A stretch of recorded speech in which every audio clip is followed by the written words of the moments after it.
इस हड्डाराम ने कभी कोई ढंग का काम किया है? ये तो पैदा ही इनकार करने के लिए हुई है। हाँ, और तुम काम करने के लिए। मैंने कभी रात के सन्नाटे में अकेली खड़ी चुड़ैल को लिफ्ट नहीं दी, और आप दिन दहाड़े उस खून पीने वाली चुड़ैल को। बस। अम्मा, क्या है? क्यों आवाज दी पीछे से? ध्यान से, गिर जाएंगी।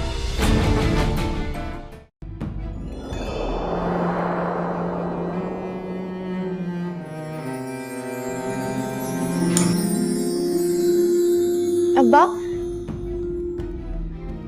तौड़ी आपके हाथ पे लगेगी, कील छूट जाएगी। दिखा दिखा, मुझे दिखाए, अल्लाह मुझे दिखाए तो सही।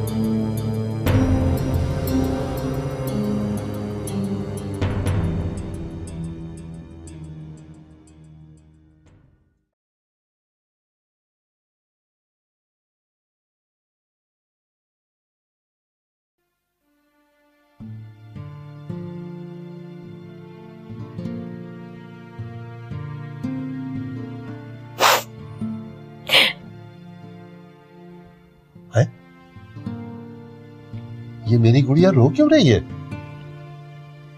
हमारी वजह से आपको चोट लगी, इतनी तकलीफ हुई, हम बहुत बुरे हैं।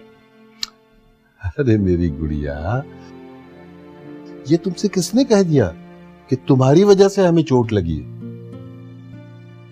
ये चोट तो हमें अपनी गलती की वजह से लगी है। हुआ ये कि हम आपकी अम्मा के सामने हीरो बनने की कोशिश कर रहे थे, जीरो बन के रह गए। अरे ये हमारी गुड़िया को चोट कैसे आई है? ये चोट हमने खुद लगाई है, अपने आप को सजा देने के लिए। अपने आप को सजा देने के लिए? क्यों? ताकि हम आपकी तकलीफ महसूस कर सकें।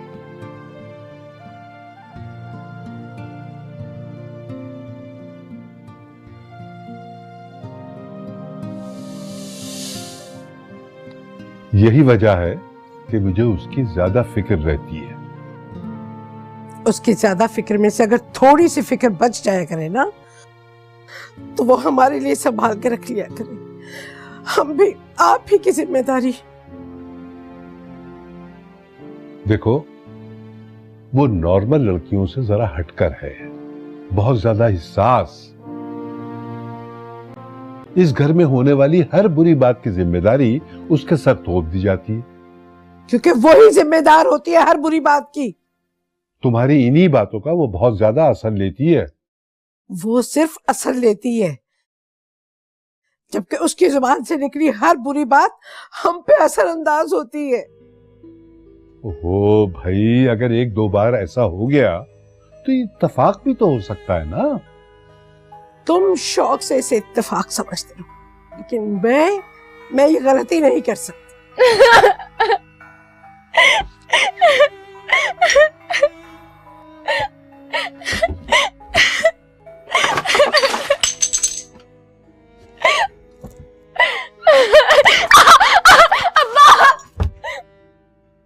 है?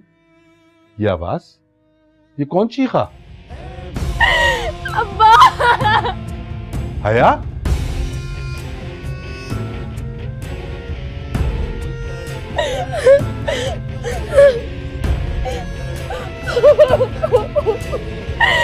अब्बा!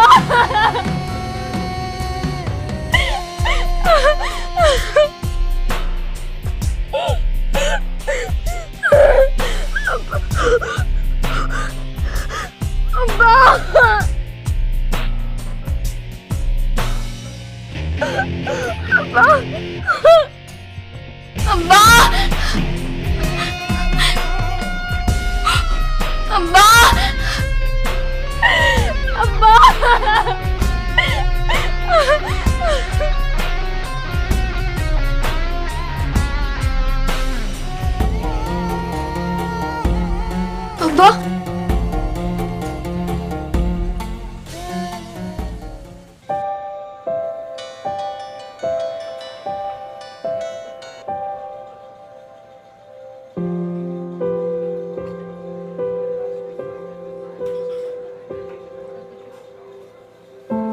कितना बड़ा और अच्छा मॉल है ये।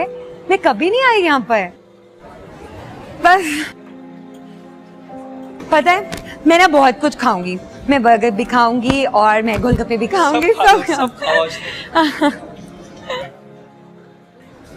Thank you.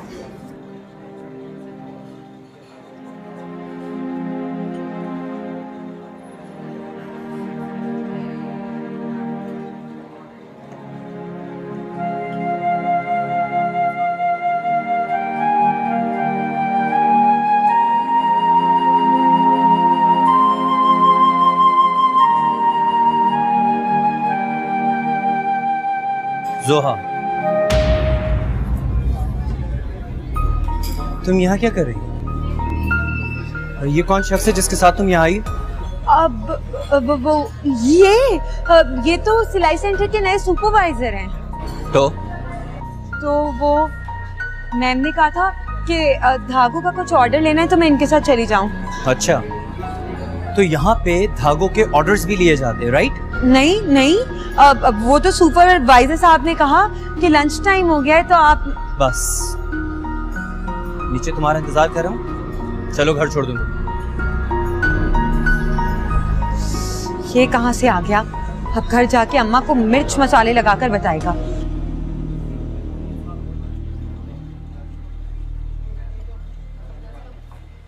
मुझे और कोई तरीका नहीं आता। मैं इसी तरह से अपने सारे शौक पूरे कर सकती हूँ बस। जो लोग तुम्हारे ये शौक पूरे कर रहे हैं ना, याद रखो फिर उनके भी अपने कुछ शौक होते हैं।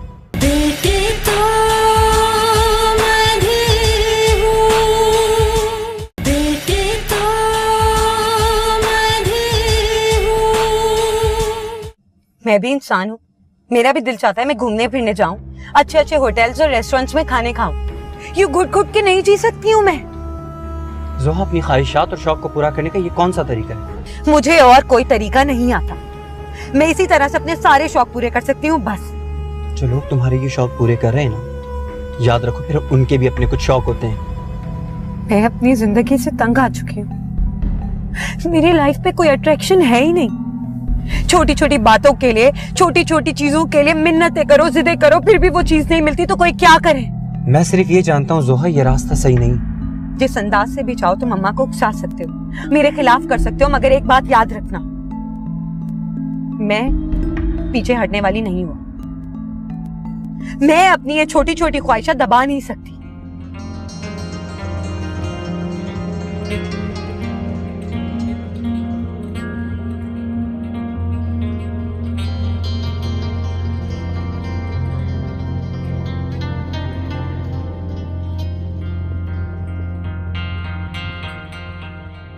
अम्मा, हम बहुत मारे, अभी मेरा हाथ कट जाता तो क्या करती मैं?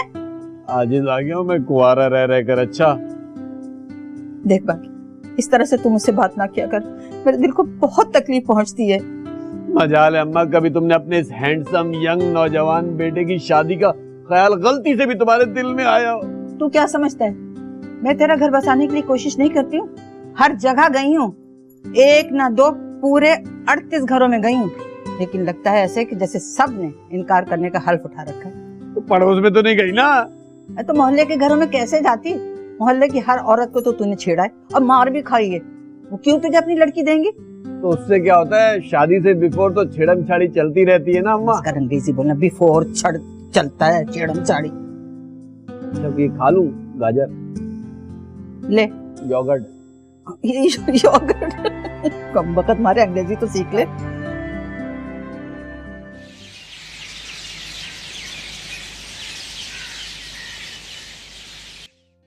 अस्सलाम वालेकुम मनवार भाई। वालेकुम अस्सलाम, कैसे मिजाज हैं? बिल्कुल ठीक। बस मैं गया था हया को लेके डॉक्टर की तरफ, वापसी पे ये कहने लगी कि आफिया आंटी की तरफ चले, तो मैं इसे यहाँ ले आया। अच्छा किया आप इसे यहाँ ले आए, मैं भी इसे बहुत याद कर रही थी। वैसे डॉक्टर के पास क्यों लेकर गए थे आप? सब खैरियत तो है?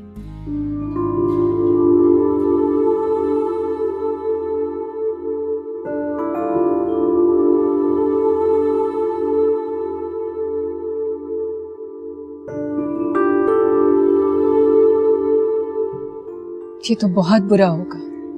कुसिया के दिल में इस बच्ची के लिए पहले ही नफरत क्या कम थी जो अब इस किस्म के वाकयात होने लगे। कुसिया तो इसकी जान भी ले ले वो भी कम है।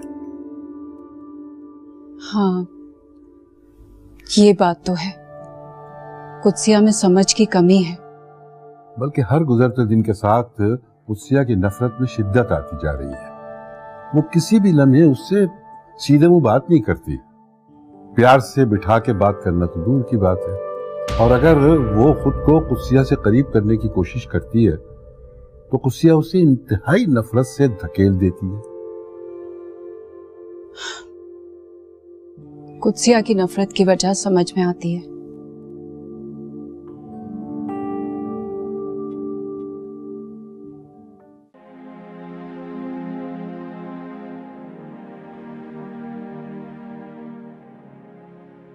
ओ खुदा, आज उस बुढ़े आदमी की पिटाई करके बिल्कुल ऐसा महसूस हो रहा है जैसे हमने कोई बहुत बड़ा कारनामा सर अंजाम दे दिया।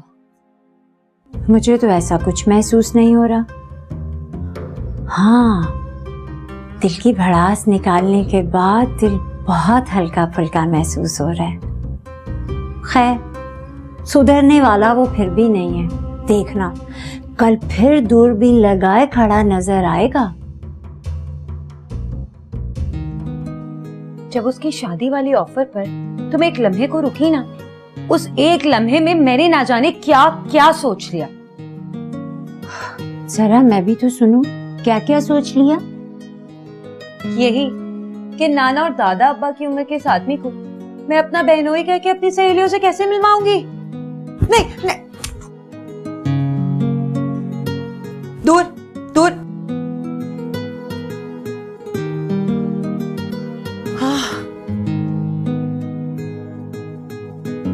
तुम्हें क्या हुआ है? क्या सोचने लगी?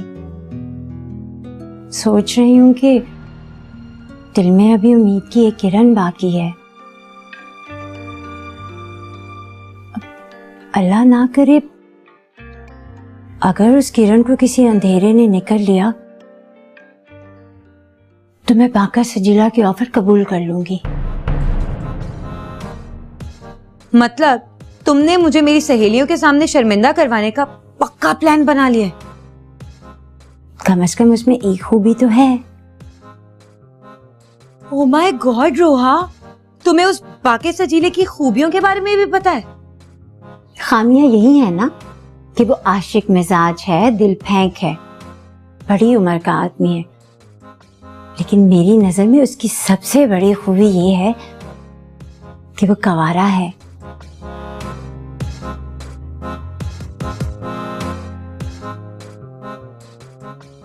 जोहा और रोहा समझदार बच्चियां हैं, उन्हें चाहिए कि कुत्सिया को समझाती रहा करें। बात तो ठीक है। दरअसल माजी के तल्ख लम्हात आसेब की तरह कुसिया से चिमटे हुए। जी, मेरा भी ख्याल था कि वक्त मरहम बनकर कुत्सिया के जख्मों को भर देगा, लेकिन ऐसा मुमकिन नहीं हो सका। डॉक्टर ने उसका खास ख्याल रखने और उसे खुश रखने के लिए कहा है। मैं सोचता हूं कि अगर कुत्सिया को मैंने ये बात बता दी तो उसकी नफरत हया को पागलखाने पहुंचाकर ही सुकून हासिल करेगी। नहीं भाई, प्लीज ऐसी गलती मत कीजिएगा।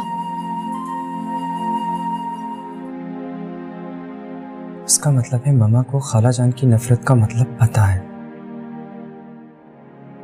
मेरा अंदाजा सही निकला। खाला जान की हया से नफरत बिला वजह नहीं है। इस पर साया लग रहा है। साया? हाँ, जिन भूत या चुड़ैल का।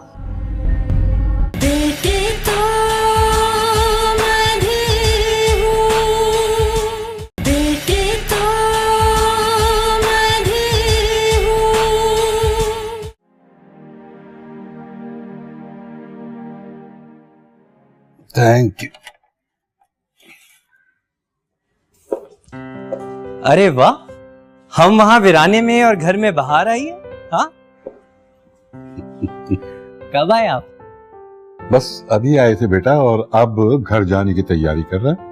अरे ये क्या बात हुई, ये घर नहीं? एक्सक्यूज मी, मैं हया को भेजती हूँ।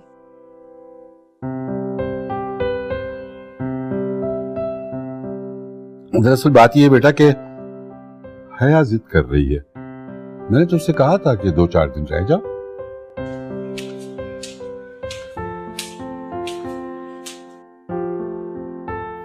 ये मैं क्या सुन रहा हूँ, तुम्हारा यहाँ रहने को दिल नहीं चाह रहा? चाह रहा है लेकिन क्या? हमें घर जाना है। घर जाना? भाई यहीं रहो, हम रात में अच्छी सी मूवी देखेंगे। नहीं, हमें घर जाना है बस। फिर अब तो मजबूरी है, और तुम्हारी जिद के आगे मुझे ही हथियार डालने। हाँ बेटा, ये जो दिल में ठान ले। आइए मैं आप लोगों को ड्रॉप कर दूं। चलो चलो आओ।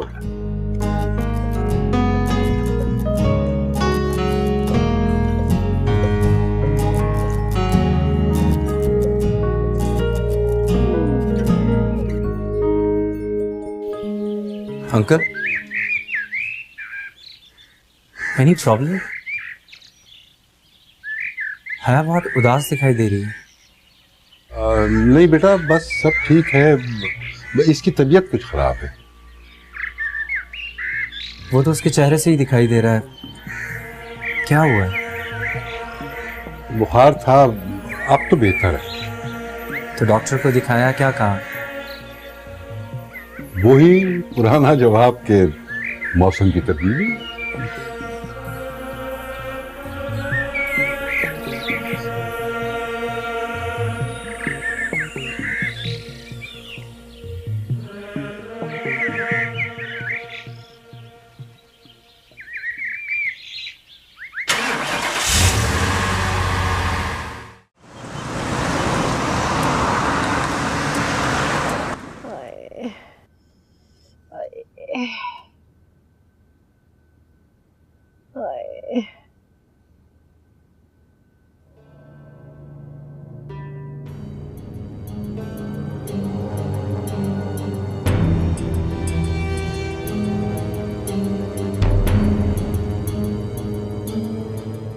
कुत्सिया, ये तुम्हारी बेटी गुड्डे से क्यों बातें कर रही है? अरे ये बचपन से ही ऐसी है। तो तुमने किसी आमिर को दिखाया? आमिर को? मैं समझी नहीं। इस पर साया लग रहा है। साया? हाँ, जिन भूत या चुड़ैल का। मुझे तो इसमें कोई गैर मामूली बात भी नजर आती है। हाँ है तो सही। क्या? ये जो भी बात मुंह से निकालती है वो जरूर पूरी होती है। अरे ऐसे ही तो पता चलता है आसिफज़दा होने का। मुझे बहुत ही पहुंचे हुए आमिर बाबा का पता मालूम है। तुम कहोगी तो मैं ले आऊंगी तुम्हारे घर।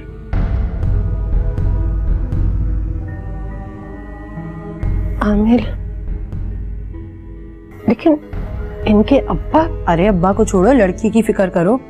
कैसी जवान जहान खूबसूरत लड़की है। आसिफ जान छोड़ेगा तो कहीं शादी होगी ना इसकी।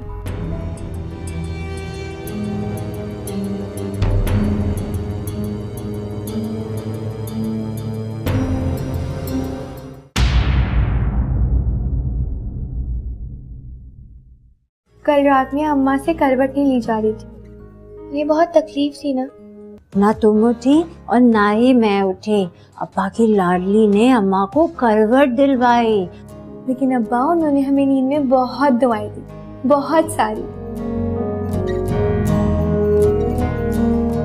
बस इसी खुशी से हमारी नींद उड़ गई।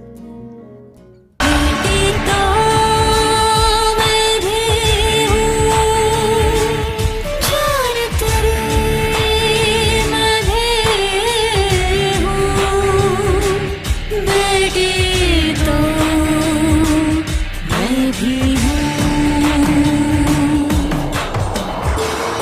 परवरदिगार मेरे इन बच्चों को कभी दूर न होने देना।